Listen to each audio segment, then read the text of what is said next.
આ પદ્ધતિ અંદાજે 5000 વર્ષ જૂની હોવાનું મનાય છે. ચિકિત્સા શાસ્ત્રના આ શાખાના માનવા મુજબ માનવ શરીર પગથી લઈને માથા સુધી એકબીજા અંગો અને ભાગોનું બનેલું હોય છે.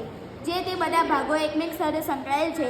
હજારોની સંખ્યામાં નાસો, નળીઓ, માંસપેશીઓ, સ્નાયુ અને હાડકાંઓની સાથે અન્ય કેટલાક અંગો ભેગા મળી આ માનવ શરીરને મશીનની માફક બખૂબી ચલાવે છે.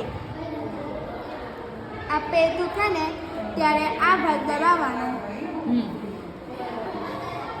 આંખ દુખે તો અહીંયા દબાવવાનું, એટલે અહીંયા લાઈટ થાય.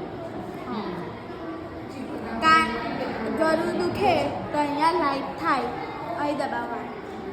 આ એક્યુપ્રેશરનો પોઈન્ટ છે. અને માથું દુખે તો અહીંયા દબાવવાના આ પોઈન્ટ. હા, અહીંયા એ પોઈન્ટ દબાવવાથી માથું દુખતું મટી જાય. Very good.